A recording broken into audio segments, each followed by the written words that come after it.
오늘은 사도행전 4장 12절 이하에 있는 말씀을 통하여 구원받을 만한 이름이라는 주제를 가지고 은혜를 나눠보고자 합니다. 우리나라는 도로를 닦는 기술이 상당히 발달되어져서 세계 몇 위를 차지한다 그래요. 상위 클래스를 차지한다라고 합니다.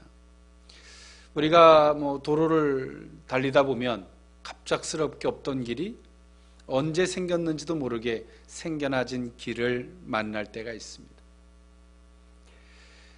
어찌 보면 그 길들은 또 다른 길들을 만나게 돼 있죠. 우리가 내비에서 길을 잘못 들어도 이렇게 돌아서 다시 그 길로 오게 돼 있어요. 그러나 하나님의 구원의 길은 어떨까요? 여러 길이 있지 않습니다. 하나님의 구원의 길은 단 하나의 길인 줄 믿습니다. 이 길로 가도 만나고 저 길로 가도 만나는 수많은 선택의 여지가 있는 것이 아니라 단 하나의 길이라는 것입니다. 그래서 어찌 보면 주의 길은 외롭고 고독한지도 모릅니다. 그러나 그 길이 우리에게 생명이 된다는 사실을 우리는 기억했으면 좋겠습니다. 오늘 본문 사도행전 4장에 있는 오늘 이 본문의 말씀, 베드로와 요한이 감옥에 투옥됐고 또 베드로가 그 모든 것들을 자신이 전하는 복음을 변론하면서 있었던 말씀이 오늘 본문의 말씀이죠. 베드로 초대교회의 사도들은 예수의 메시아 사역을 들고 그 사역을 할 때 많은 반대와 부딪혔습니다. 그것은 예수님께서 이미 예언되었던 내용이기도 했습니다만 오늘 이들을 주되게 반대했던 사람은 크게 보면 여러 종류가 있겠지만 여러 부류의 사람들이 있었겠지만 종교 지도자들 중에서도 특히나 사두개인들이 있었습니다. 그들의 논리는 부활을 믿지 않았어요. 근데 예수 그리스도가 부활을 했다라고 오늘 이 사도들이 주장을 할 때 자신들이 지금까지 주장했던 교리들과 맞지 않았기 때문에 사두개인들은 앞장서서 사도들의 복음을 차단하려고 애를 썼고요. 또 그 무리들 가운데 제사장들의 무리가 있었는데요. 오늘 이들은 자신들이 예수님을 책잡아서 죄의 따에서 십자가에 못 박혀 죽게 했는데 오늘 그 예수가 부활했다라는 논리로 가르칠 때 이 제사장들은 당연히 부담스러울 수밖에 없었겠죠. 그래서 대표적으로 사두개인들과 제사장들 또 바리새인들이 오늘 사도들이 복음 전하는 것을 강력하게 막고자 했습니다. 이들이 그 복음 자체를 막고자 했다고 하기보다는 자신들이 했던 행동들이나 또 자신들이 지금까지 여겼던 교리들, 그 논리들의 유해가 되기 때문에 오늘 사도들의 복음 전하는 것을 막고자 했던 것이죠. 오늘 한편에서 이 베드로를 보면 베드로가 거침없이 복음을 전하고 있는데요. 그리스도 예수의 부활에 대해서 거침없이 말하고 있는데요. 사도 요한은 한때는 빌라도의 법정에서 예수를 부인하던 사람이었고요. 그리고 예수 그리스도의 죽음 앞에서 예수님을 떠나던 사람들이었습니다. 그런데 오늘 이 사도들이 거침없이 복음을 전하고 있고 이들이 감옥에 투옥돼서도 그 종교 지도자들과 공회에서 거침없이 그들과 변론하고 있는 사도들의 변화된 모습을 볼 수 있어요. 이들의 이러한 모습은 어디서부터 나올 수 있었냐면 이들이 유능해서도 이들이 공부를 많이 해서 그들이 학인이 돼서가 아니라 오늘 이들이 성령 충만한 은혜를 입었기 때문인 줄 믿습니다. 이 사도행전을 보면 단 하나로 규결되어집니다. 이들이 성령의 충만함을 받고 성령의 인도함을 받을 때에 나타나는 결과물들을 말해주고 있죠. 오늘 이 사도행전에도 보면 그리고 또 특히나 4장에 보면 오늘 이들이 감옥에서도 거침없이 복음을 전하고 있어요. 오늘 이들을 초대교회 종교 지도자들이 그 길을 가로막을 때 복음을 전하면서 막 사람들이 막 수없이 늘어났거든요. 막 5천 명씩 막 늘어나는 이러한 상황 가운데 그들은 당연히 두려움을 느낄 수밖에 없었고 이들을 경계할 수밖에 없었어요. 그러나 오늘 이들의 힘으로 됐냐? 그렇지 않습니다. 우리는 하나를 생각할 게 있습니다. 그것이 뭐냐면 우리의 생각이 어떠냐가 중요한 게 아니라 내가 이해하냐 이해하지 않았느냐가 중요한 게 아니라 우리는 성령 충만함의 은혜가 있어야 되는 줄 믿습니다. 그 우리 성령을 충만하게 입으면 그 성령이 우리에게 친히 깨닫게 해주실 것입니다. 알게 해주실 거예요. 그래서 우리가 이해하고 갈 거냐, 이해하고 갈 거냐, 성령의 충만한 은혜를 입어서 성령께서 우리에게 깨닫게 해줄 거냐, 결국엔 두 가지 다 알아요. 그러나 전제적으로 이해하고 가는 영역에는 인간의 영역을 초월할 수는 없어요. 그래서 오늘 사도행전이 말해주고 있는 것처럼 누가가 우리에게 말해주고 사도행전을 그가 성령의 감동에 의해서 집필하면서 가장 중요하게 여겼던 성령의 충만함과 그리고 그 성령의 인도를 따라가는 오늘 사도들의 역사가 어떤 것이었는지를 우리에게 보여주고 있다라고 하는 사실을 우리는 기억했으면 좋겠습니다. 오늘 그 가운데에서 오늘 베드로가 했던 말, 구원받을 만한 이름 예수죠.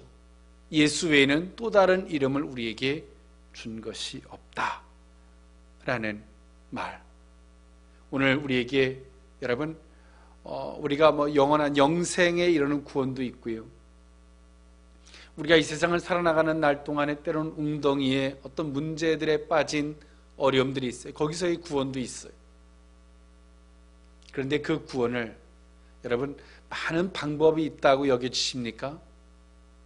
아니면 그 구원의 방법은 하나님의 손길 단 하나라고 생각하십니까? 후자일 수 있기를 원합니다. 그것은 마땅히 성도들이 가져야 할 의식인 줄 믿습니다. 오늘 구원받을 만한 이름, 그 의미를 세 가지로 나누어 살펴보고자 합니다. 첫 번째로는 구원의 은혜입니다. 사도행전 4장 10절에 있는 말씀인데요, 너희와 모든 이스라엘 백성들은 알라. 너희가 십자가에 못 박고 하나님이 죽은 자 가운데서 살리신 나사렛 예수 그리스도의 이름으로 이 사람이 건강하게 되어 너희 앞에 섰느니라 라고 베드로는 말하고 있습니다.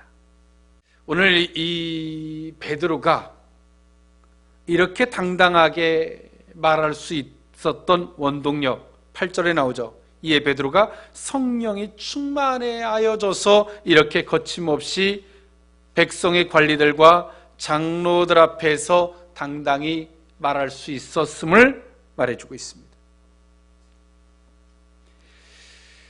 오늘 이때 당시에 종교 지도자들이 사도들을 가리켜서 이런 오해를 하고 있었습니다. 너희들이 누구의 이름으로 어떠한 권세로 이런 일들을 하느냐. 7절에 나오는데요, 사도행전 4장 7절에 사도들을 가운데 세우고 묻되 너희가 무슨 권세와 누구의 이름으로 이 일을 행하였느냐라고 이야기했어요. 무슨 권세와 누구의 이름으로. 이때 당시에는 종교 지도자들이 어떻게 생각했냐면 무슨 권세와 여러 권세가 있다라고 본 거죠. 그리고 누구의 이름으로 여러 가지 이름들이 있었다라고 오늘 이들은 생각하고 있는데요, 그 이유 중에 하나는 이렇습니다. 때론 바알세불의 힘, 귀신의 왕의 권세, 그 이름. 이때 당시에 여러 어떤 문제를 야기시켰던 사람들은 여러 권세들을 들어서 여러 이름들을 들어서 이런 일들을 행했거든요. 기적과 이적들을 행했거든요. 그래서 오늘 이때 당시에 종교 지도자들은 사도들이 행했던 이런 권세들을 그들의 어떤 거짓된 권세나 그들 어떤 마술사나 술객들이 했던 그런 권세나 또 바알세불의 귀신의 힘을 입어하는 그런 이름 중에 하나라고 생각한 것입니다. 그런데 오늘 사도들은 그렇게 그들에게 변증하지 않습니다. 사도들은 무슨 권세냐면 부활하신 예수의 권세와 예수의 이름으로 내가 이 모든 일을 행했음을 이야기하고 있고요. 그리고 10절에 이 사람이 건강하게 된 것은 예수 그리스도 때문이다. 두 번째로 구원받을 만한 이름, 두 번째 의미는 구원의 기초석입니다. 사도행전 4장 11절에 있는 말씀인데요, 이 예수는 너희 건축자들의 버린 돌로서 집 모퉁이에 머릿돌이 되었느니라 라고 베드로는 말하고 있죠. 건축자들의 버린 돌, 그것이 뭘까요? 이때 당시에 종교 지도자들이 예수님을 버렸어요. 그러나 그 예수님이 뭐가 됐다 그래요? 집 모퉁이에 머릿돌이 되었음을 이야기해요. 이때 당시에는요, 건축자들이 건축을 하는데요, 이 돌들로 건축을 하는데 필요 없는 돌들은 버립니다. 그리고 정말 이 괜찮은 돌들만 골라서 다듬어서 집을 짓죠. 그러나 오늘 이 말씀을 기초로 보면 버린 돌이, 집을 짓는 건축자가 내가 쓸모가 없다고 돌을 버렸는데 어느 순간에 집을 다 짓고 보니까 그 돌이 모퉁이 돌이 되어 있는 거예요. 그 집의 양면을 받쳐드는 그 기초석이 되어 있다라고 한다면 어떤 생각이 들까요? 내 눈에는 분명히 이 돌이 쓸모가 없어서 버렸는데 집을 짓고 보니까 가장 중요한 모퉁이의 머릿돌이 되어 있는 거죠. 양 측면을 받아지탱하는 그 집의 가장 중요한 요소입니다. 그 기초석이 되어 있다라고 한다면 그 건축자가 뭐라고 생각할까요? 오늘 베드로는 예수님이 하셨던 말씀을 들고 또 이사야서에 예언되었던 말씀을 지금 인용은 하고 있지만, 한편에서 종교 지도자들의 어리석음을 이야기해요. 그러면서도 왜 깨닫지 못하느냐고 또 책망도 하고 있는 거예요. 이 구약의 이 말씀을 들어서. 그 말이 뭔 얘기입니까? 너희들은 예수가 필요 없다라고 버렸다. 그러나 그 예수님께서 부활하셔서 구원의 기초석이 되었는데, 구원의 근간, 기초석이 되었는데 어찌 너희들은 깨닫지 못하고 이것을 하지 못하도록 우리를 책망하고 옥에 가두고 있느냐라고 베드로는 말하고 있는 거죠. 여러분, 예수님이 누구십니까? 정말 우리의 인생의 전체, 우리 구원의 기초석이 됨을 믿으십니까? 여러분, 우리에게 수많은 사람이, 요즘에는 소도 비빌 언덕이 있어야 비빈다는 말이 있죠. 그래서 인맥, 학연, 지연, 다양한 것들을 들어서 관계성을 가지려고 해요. 그런데 우리의 구원의 기초석은 예수입니다. 할렐루야. 우리가 기댈 언덕은 예수님입니다. 우리가 예수님으로부터 출발하지 않으면 그 사람의 우리는 종이 됩니다. 그런 환경의 노예가 될 수밖에 없어요. 우리는 당장 힘들어요. 때론 병원 갈 돈이 없어요. 그렇다고 해서 우리가 돈을 의지하고 병원에 가면 우리는 돈의 종이 됩니다. 그러나 우리의 구원의 기초석이 예수 그리스도면, 예수님을 믿고 기도하고 그 은혜를 요청한다면, 그리고 나서 우리가 병원을 간다면 우리는 어떤 병원 시스템의 종이 되는 것도 아니고 물질의 노예가 되는 것도 아닐 것입니다. 오늘 이 시대를 살아가는 크리스찬들이 이 분명한 선이 있어야 돼. 경제가 발전하고 의학의 시스템들이 발전하는 시대를 우리 살아가고 있어요. 우리는 이 속에서 쉽게 병원에 가서 진단받고 문제를 해결하려고 들어요. 그럴 수 있습니다. 누리는 거죠. 이것도 하나님께서 보편적으로 일반적으로 허락한 영역 중에 하나일 것이기 때문에 그렇습니다. 그런데 말입니다, 하나님께서 어떤 그런 문제들을 우리에게 주셔서 우리로 깨닫게 하고 고민하게 하고 주를 찾게 할진데, 우리는 병원에 가서 하나님께 병원에 가기 전까지는 하나님 어떤 뜻이 있습니까? 이유가 있습니까? 하나님 내게 깨닫게 해주시길 원합니다. 그리고 병원에 가서 당신이 요즘에 피로가 과해서 그렇습니다. 그 얘기를 딱 듣는 순간 하나님에 대한 관심이 하나도 없어요. 피로회복제를 먹고 잠을 자고 쉬려고만 하죠. 그렇게 해서 쉼을 얻었다고 칩시다. 하나님께서는 그런 육체적인 연약함을 들어서 우리에게 말씀을 하시려고 했던 통로를 삼았다면, 우리는 그런 식으로만 문제를 해결한다고 치면 하나님과 우리와의 관계는 무엇이겠습니까? 아무것도 없는 거예요. 우리는 하나님께서 보편적으로 허락한 것이 있지만 그 자체 속에서 우리는 살아가면 안 됩니다. 우리는 특수한 은혜가 있다는 사실을 기억했으면 좋겠습니다. 그래서 우리는 그 뜻을 찾고 그 뜻을 앞세우고 그 뜻을 순응하고 가는 것입니다. 그리고 나서 후자로 보편적 은혜에 우리는 누림의 삶을 사는 거예요. 보편적인 것을 앞세우는 순간에 우리는 특별한 신앙을 잃어버리는 것입니다. 하나님과 우리와의 그 특별한 관계가 사라지는 거죠. 오늘 베드로가 감옥에 투옥 되었습니다. 보편적 논리로 오늘 베드로와 요한이 이 감옥에서 나오려면 어떻게 될까요? 법률가를 사야 되고, 보편적으로 자신을 옥에 가둔 자들에게 어떤 내 방어를 하기 위해서 노력을 해야 되겠죠. 문제가 될 만한 요소를 입을 다물고 아무 말도 안 해야 되겠죠. 그렇게 해서 베드로가 감옥에서 나올 수 있었다고 칩시다. 그렇다면 베드로와 하나님의 관계는 무엇이겠습니까? 아무 관계도 아닌 것입니다.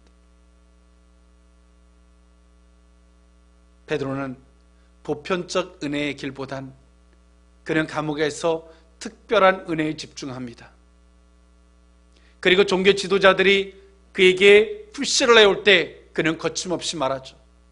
건축자들의 버린 돌이 모퉁이의 머릿돌이 되었음을 강력하게 이야기합니다. 너희들이 잘못된 선택과 영적인 무지함으로 예수님을 죽였고 그 예수가 지금 구원의 기초석이 되었음을 분명히 말해주고 있는 거예요.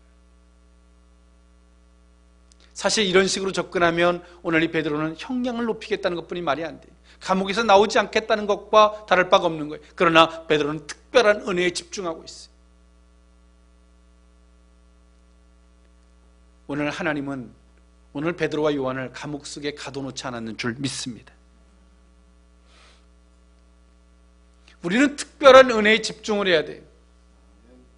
보편적이고 일반적인 논리들, 지혜롭고 슬기롭게 행하라 라는 말 속에서 우리는 엄청난 그 특별한 은혜를 잃어버리고 거기에 집중하기를 거절하는, 어찌 보면 인간의 지혜로움을 쫓아가고 있는 줄은 몰라요.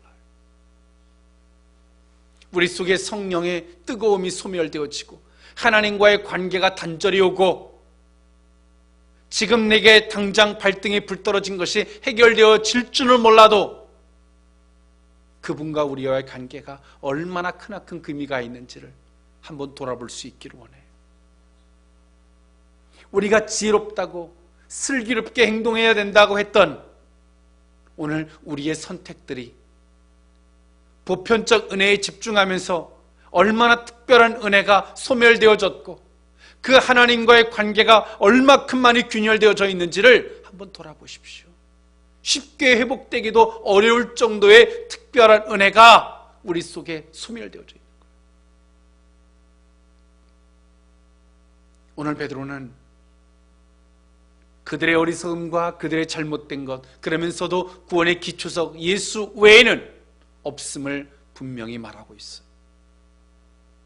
오늘 우리 속에 이런 고백이 있기를 원합니다. 구원받을 만한 이름 단 하나, 예수 그리스도입니다. 오늘 우리 속에 보편적 은혜, 그것이 때론 지혜롭고 슬기로운 것처럼 행동하지만 그 결과가 우리를 얼마나 허전하게 하고 얼마나 우리 속에서 냉랭해지게 만들어진 하나님과의 관계가 얼마나 단절되리만큼의 영적 무지가 왔는지를 한 번쯤 생각해 볼 수 있기를 원합니다. 마지막 세 번째로 구원받을 만한 이름, 세 번째 의미는 구원의 유일한 길입니다. 사도행전 4장 12절에 있는 말씀이에요. 다른 이로서는 구원을 받을 수 없나니 천하 사람 중에 구원을 받을 만한 다른 이름을 우리에게 주신 일이 없음이라 하였더라. 우리에게 유일한 하나님은 구원의 길을 하나를 주셨는데 그것이 뭐냐면 예수 그리스도입니다. 우리는 예수 그리스도를 말미암지 않고서는 아버지를 알 수가 없습니다. 예수 그리스도를 또 말미암지 않고서는 우리에게 죄사함이 존재하지 않습니다.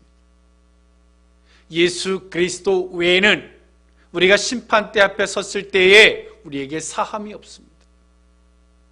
그래서 우리는 회개도 하나님 잘못했습니다, 이거로 한다면 우리의 의를 가져가는 거예요. 예수의 이름으로 회개하는 거죠. 주님 잘못했습니다, 예수님의 이름으로 회개합니다. 예수님이 십자가에 못 박혀 죽으심에 그 길이 있었기 때문에 우리는 그 이름을 들어서 회개하는 거예요. 예수의 이름으로 우리가 뭔가를 구한다면 그는 우리의 공로로 구하는 거예요. 하나님, 이것이 필요하고 이것이 필요합니다. 그러나 하나님, 나는 당신 앞에 어떤 걸 구할 자격이 없습니다. 예수님이 십자가에 못 박혀 죽으신 그 대속의 은혜로 내가 당신께 기도합니다. 하나님, 이것도 허락하시고 이것도 허락하시옵소서. 우리가 간구하는 걸 하나님이 거절할 수 있지만 예수의 이름으로 구하는 것은 하나님이 거절할 수 없어요. 왜일까요? 그것은 예수 그리스도 안에서 모든 것을 허락하셨기 때문에 그렇습니다.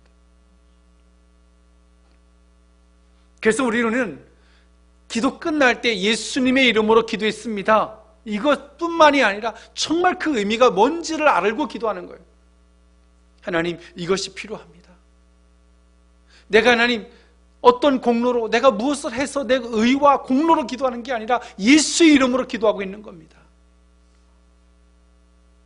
당신의 아들을 친히 우리에게 주셔서 십자가에 못 박혀 죽게 하심으로 우리의 죄를 다 대속해 주셨던, 그리고 죄인이었지만 우리를 회복시키셨던 그 예수의 이름으로 내가 구하는 것입니다. 예수의 이름으로 주여 허락하시옵소서 기도하는 거죠. 그걸 아버지가 거절할 수 없어요. 그것을 거절한다면 성경이 위배되어지는 거예요. 그런데 오늘 우리는 기도할 때 어떻게 기도하냐면,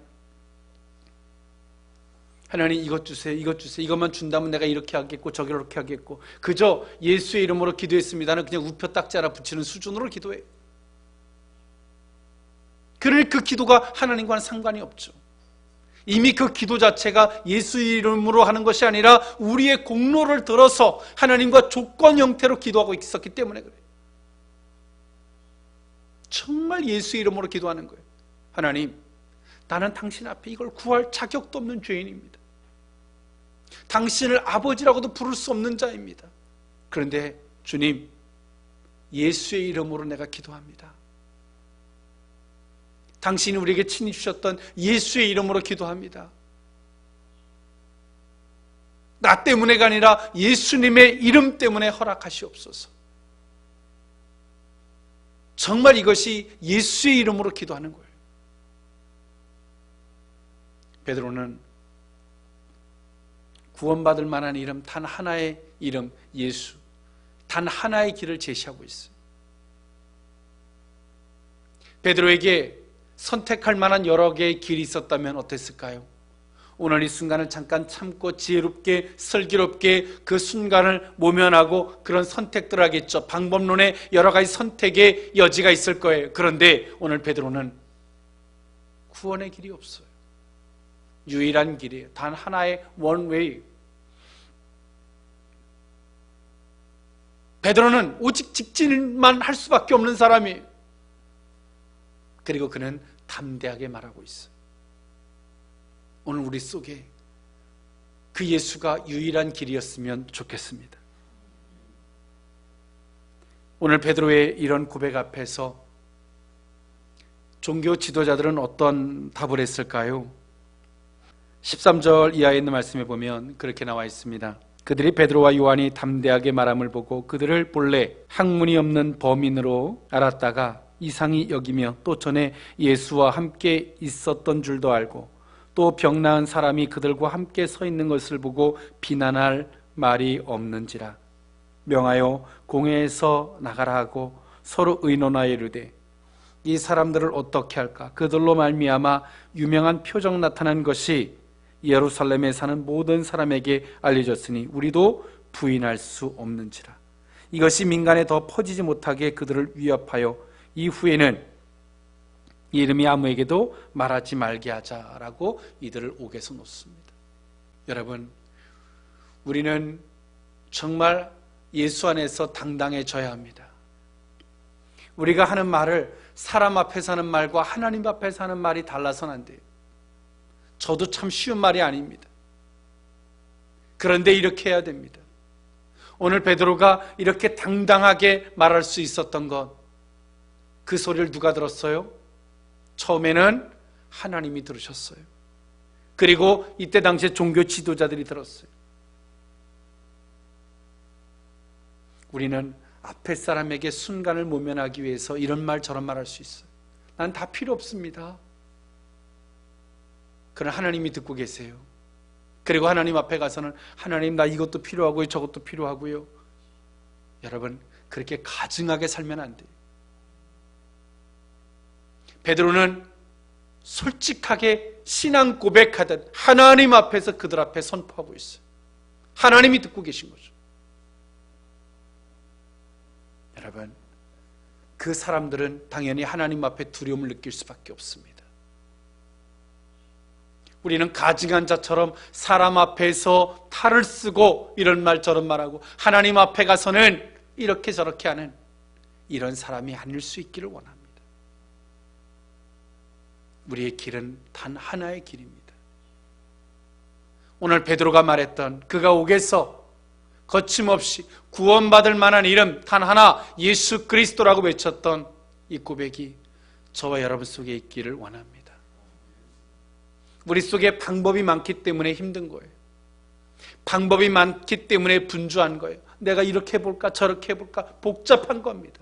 그러나 우리의 방법도 우리의 길도 유일하게 하나 예수 그리스도라면 지금 우리가 할 몫은 엎드려 기도하는 것입니다. 주의 뜻을 찾는 거예요. 그리고 그 뜻을 앞세우고 예수의 이름으로 가는 겁니다. 오늘 그 길이 저와 여러분들의 길이 될 수 있기를 원합니다. 기도합니다. 사랑의 하나님, 우리 속에 구원받을 만한 이름 단 하나 예수 그리스도일 수 있기를 원합니다. 사람 앞에서 말하지만 그 소리를 먼저는 하나님이 들으시는 줄 믿습니다. 신앙 고백의 길이 되게 하여 주옵소서. 오늘 베드로와 같이 구원의 은혜를 말하기를 원합니다. 예수님 때문에 건강해진 자입니다. 예수님만이 우리의 구원의 기초석입니다. 예수님만이 우리의 유일한 구원의 길입니다. 선포하는 우리의 삶이 되게 하여 주옵소서. 감옥에 갇혀 있을 수 없는 자, 누구도 우리의 앞길을 가로막을 수 없는 권세와 능력의 길이 되게 하여 주옵소서. 예수님의 이름으로 기도하옵나이다.